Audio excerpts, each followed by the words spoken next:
Welcome to the podcast that is designed to fuel your success in selling technology solutions. I'm your host, Josh Lopresto, SVP of Sales Engineering at Telarus, and this is Next Level Biz Tech. Everybody, welcome back to another episode. We are talking about a topic that is not new, but we're talking about an important area within security. So today we are talking about managed detection and response, but more importantly, the title is, why is the R in managed detection and response? More importantly, the R, why does that matter so much? So we're not going to answer that now, but we're going to get into that as we go and hopefully answer that for you throughout. With us on today, we have a good man named JW Stanley, who is a CISSP. We'll talk about what that is. Telarus Engineering Extraordinaire, Barbecue Pro. I dare you to challenge him. Lots of good stuff. I could go on and on about you. Hey, JW, thanks for coming on, man. Thanks, Josh. Appreciate it. Hey, I like to hear people's paths in life. Sometimes this world of telecom and cloud and all these things suck you in, and you just go, how did I get here? And others set out to do this. And so I would love to hear, how did you get here? What was your path? Yeah, no. So that's an interesting story. So my undergrad studies is actually in marketing and special events. I wanted to be an event organizer for something like the Olympics or like a music festival, something like that. However, as I was giving my internship speech, the planes hit 9/11. I graduated that December, struggled finding the job as the industry was pretty much as a standstill, as you can imagine. And, I had a bunch of buddies that was going to law school, and I had a little bit of arrogance. So I'm like, you know what? I'll do that too. And so I got on at a local corporate law firm, just to kind of, have it to where if I kind of thought, if I had this on my resume, this is going to really help out for law school applications, such. So got on there, started working in IT department because technology was always a hobby.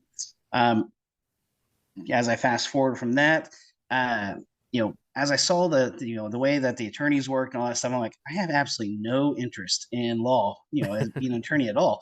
And I really enjoyed the technology aspect of it. So my boss at the time, he's the one that taught me networking, encouraged me to go back to school. So went back to school, got my master's in telecom engineering with a minor in network security, and did that. Well, story doesn't stop there. Again, my focus was security. And so I had an interest in, going to law enforcement, after graduate school, and had applied and done all like the physical tests and everything I needed to do to become a Tulsa police officer in the cybercrime unit. That was kind of like my goal. However, the mayor ended up cutting the budget and such. So the academy that I was supposed to attend, the mayor ends up cutting the budget for that. And so, I waited for a little bit, and before the next academy came about, I actually got offered a job at one of the local ISPs. And so started there, and now here I am today. Love it. Good stuff. I love a good nonlinear path. That's awesome. I think life is like that. When we're growing up and we start out, we just, I don't know, at least I did. We think that life has to look this certain way, and this is how you get here. And I just think there's been more often than not, it just doesn't look that way. And so I love it. I love hearing it's a good story. And I think, whenever you truly find your passion and you kind of go that direction, it makes a world of a difference. Yeah, I think so. I learned that taking 9 years to get my 4-year degree. I learned my passion was not to stay in school any longer. I'm with you there. Okay, so let's get a role for anybody that's not familiar, right? Your role is part of this team from an engineering perspective. Break that down, right? Because I think maybe people listening to this, maybe they haven't worked with you, maybe they don't know how engineering can help them. Walk us through just at a high level what that role is and how it helps. Yeah, absolutely. So I am one of the regional sales engineers at Telarus. I cover the Central Midwest region, and I really help partners with things like supplier education, discovery calls, as well as aligning the right suppliers to an opportunity.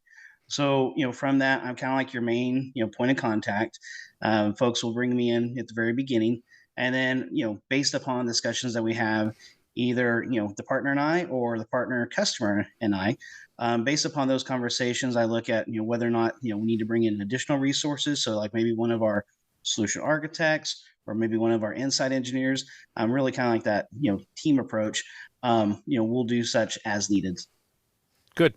I'm going to come back a little bit about how you've been able to help some of these partners evolve and learn new things and do different deals and get into their customers. But I want to back up for maybe just a second. So if we flash back, you talked about some of these IT jobs, some of these things that you had.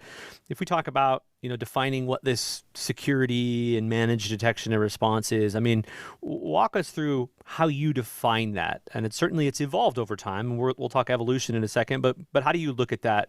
Coming fresh off of that security cert, but just in what you do in your day to day, how do you define that broader space?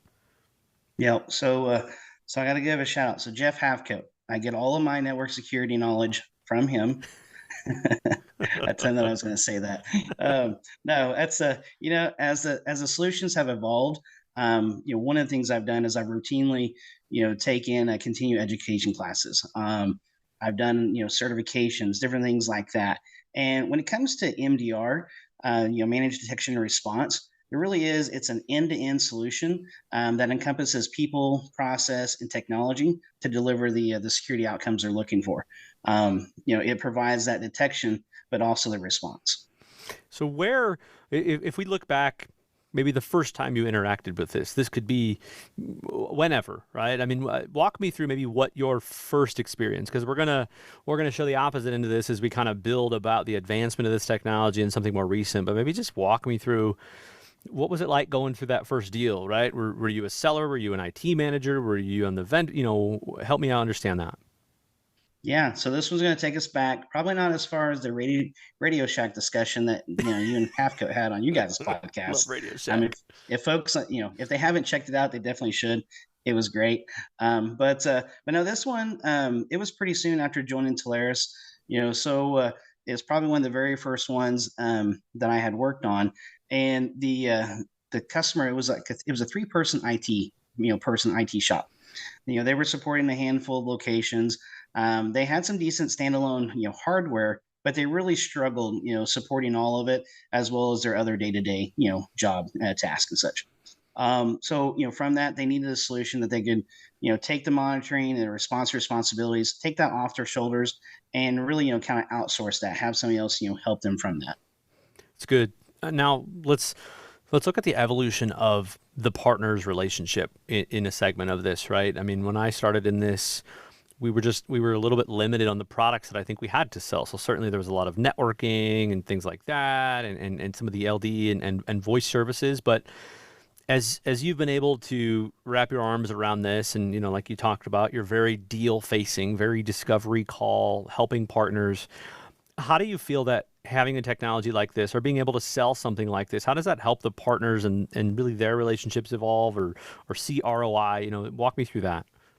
Yeah, this technology really, it helps partners provide like that extra layer of service to their customers. In the past, the focus, has been just on networking or on the voice. However, as we see more security events, impacting those networks and voice, customers they're looking for someone that can holistically, help them. And so, time and time again, those partners, that can provide that type of help, they're the ones that are not only seeing growth, but they're also the ones that are maintaining their customer base. And unfortunately, those partners that struggle, with that pivot, find their customer base, starting to shrink because there's others out there that are helping them with this technology. Fair, right? If they're not asking the question, somebody is for sure. Go. If we think about the journey, if we think about where we're at MDR, right? We're talking about MDR. Maybe the next thing to come when we add in AI is XDR, right? We're helping AI make us smarter and detect things on the endpoints. We just back this journey up. Before it was MDR, it was endpoint detection and response, EDR. Maybe customers manage it themselves. And before that, it was just antivirus, the Norton and the McAfees that just bury your computer in CPU resources. And we all complained about how heavy they were and all that good stuff. I would love your opinion on how and kind of why that technology has evolved, what's created that to get us to where we're at now. Yeah, so let's kind of look at like, antivirus. Antivirus, it's a program. It was designed to stop, define, and remove viruses or malware. It scanned the workstation and, oh, look, we found something. And it would remove the bad application. Well, what happened is after that, bad actors, they started writing viruses that can mutate or change or, to try and hide from the antivirus. So this led to companies, towards like an EDR type of solution. EDR, the endpoint, detection and response, and that was the next level replacement for such. Instead of focusing on preventing, threats by using a set of, known malware definitions or scanning the workstation, an EDR solution was also using technology to analyze the behaviors of the workstations. So let's say like there's a workstation that normally is only used between 8 to 5. Well, suddenly it has a lot of activity after hours as well. The EDR would actually detect that and alert the administrators. Now, EDR, it's great, but what about your entire network? Over time, EDR, the offerings have become, more complicated, incorporating technologies such as machine learning, behavioral analysis, as well as the ability to integrate into other complex tools. And so this has created a need for more resources, more time, to fully utilize the company's EDR solution, and that's where MDR has come into play.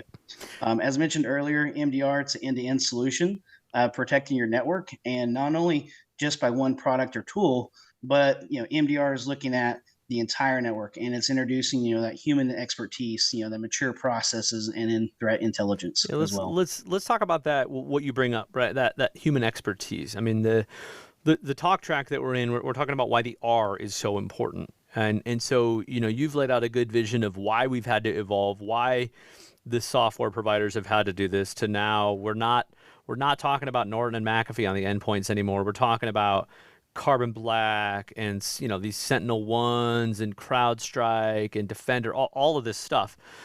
But if we look at the R in I think obviously you went through this going and getting your CISSP, but what is it about now that we have all this great tech? Why do you think that we still need the R? What have you seen? I mean, I think your opinion is really important here because you get to see customers all day, every day. So what is it about now that you think we need the R, and why is that so important? Yeah, so the R's changed. The R's changed from just response of alerting an administrator to, going towards remediation. So it's one of those where, you know, do I, do a response where, it's telling me that I have something I need to look at, or do I, get a response that says, hey, this is what we found, but this is how we also fixed it. So, the R's definitely come into play, and helped out companies quite a bit as far as making that proactive approach. So if I think about, maybe this is a little bit of a religious conversation, right? Obviously we have a lot of providers that can help around the R, the remediation side, and on I think one of those previous Hathco, when Hathco was on, we talked about the should you build your own SOC, should you not build your own SOC, right? I mean, you could argue that part of that SOC is to do remediation. I mean, if a customer, just because they can do remediation, just quick thoughts, do you think they should? So it really depends on the customer. Personally, I do think they should. However, really, it goes into like the discovery call, and so one of the things that I help out with our partners is those discovery calls. And one of the analogies I really like to use whenever we're talking to customers is kind of using just discussion in my house. Kind of puts it in more of like a layman's term. And so one of the things that I always mention is like, so I have teenagers, so we get a lot of packages at our house, being delivered by Amazon. So much so that like my Ring door security is constantly alerting me. So 8 to 5. I'm not going to give my address here on the podcast, but from 8 to 5, typically my I'm not paying attention to those Right. security announcements on my phone.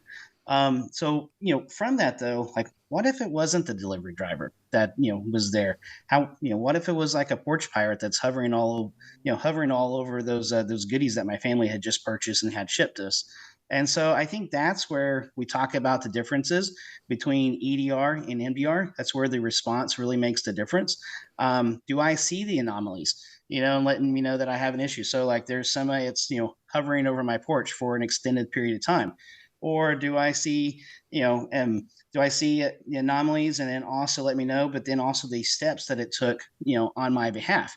And so every time I use this analogy, I just imagine my next door neighbor, like my neighbor kid, coming out of nowhere with like a super soaker and just letting loose on a porch pirate, or aka a bad actor from Yeah. that over your packages. I went ahead and took care of that for you. Love it. Love it. Great example. No, I want to, you called out kind of the discovery call side. I want to talk about the difficult parts of this. I think, maybe early on in security, the idea of people outsourcing and doing some of the management was foreign. It was, no, I can do this. And then over the last few years, we've gone through the whole shortage of security, the shortage of qualified people, all of that good stuff.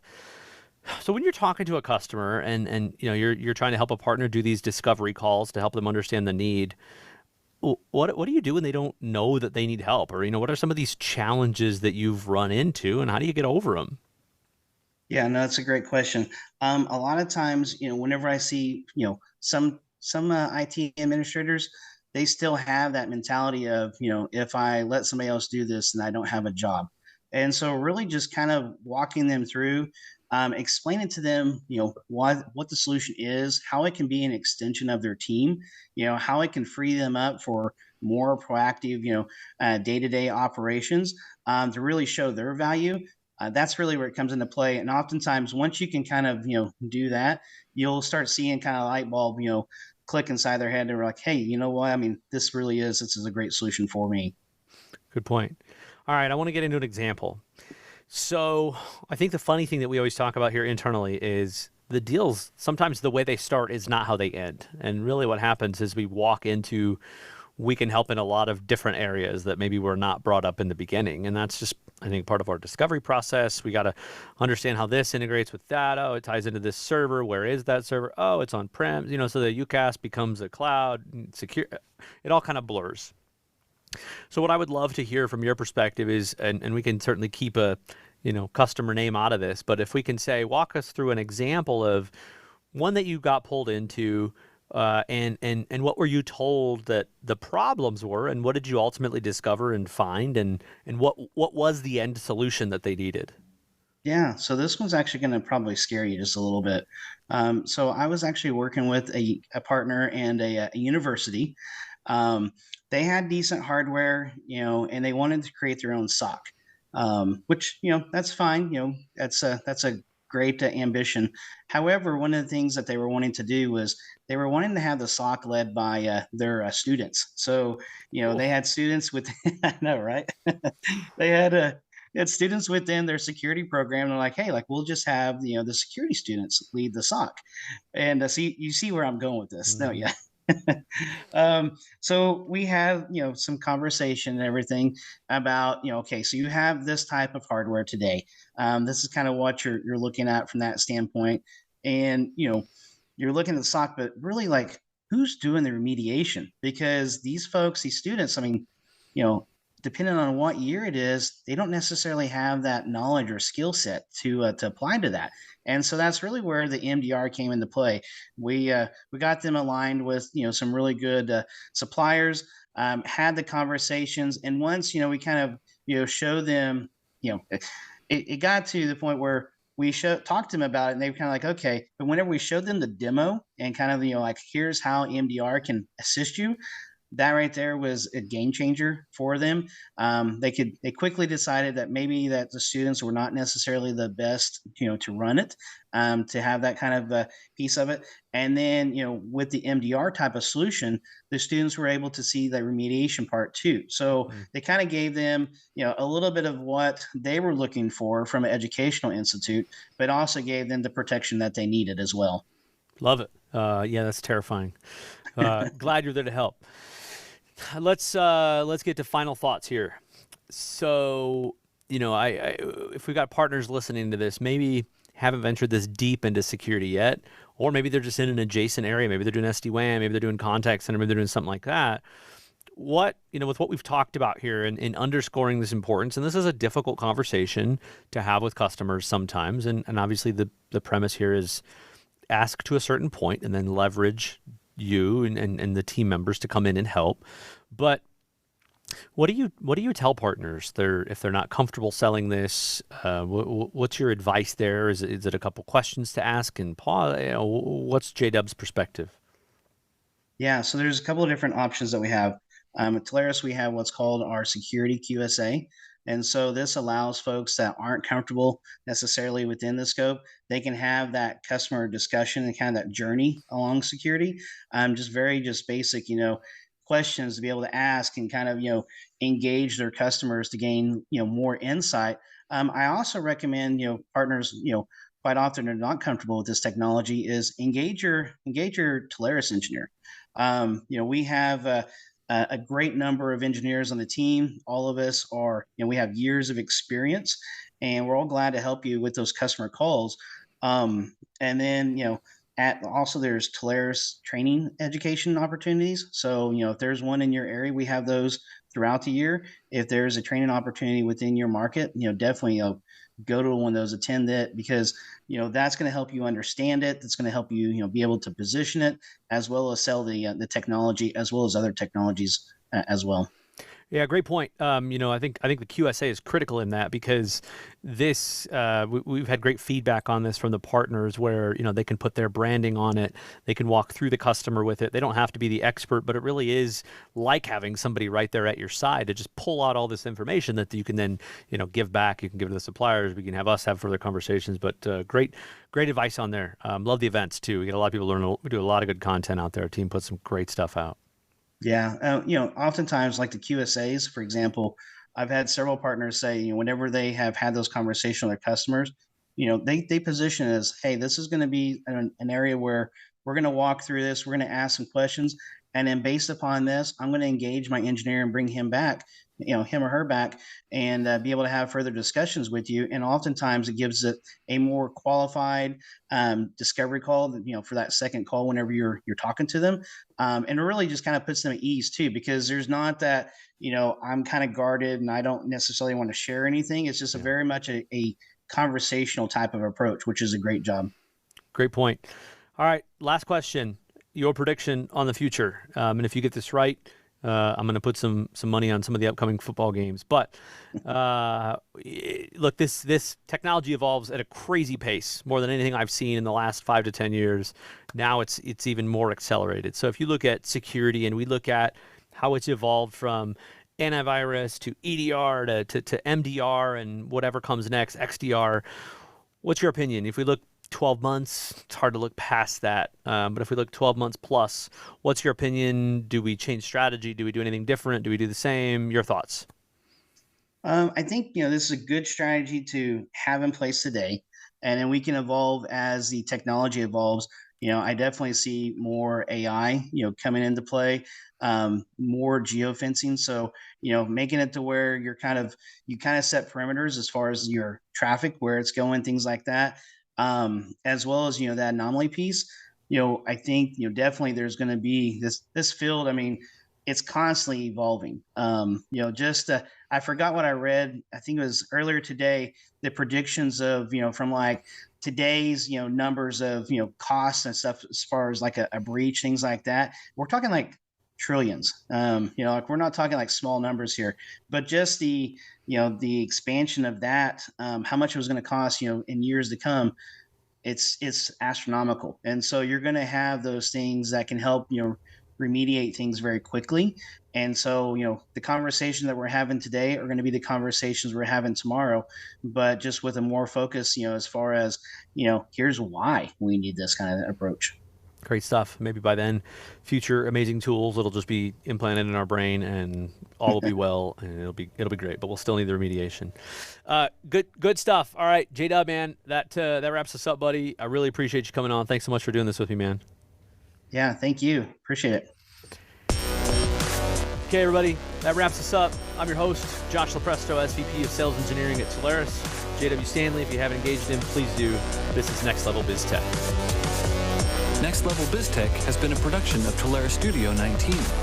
Please visit Telarus.com for more information.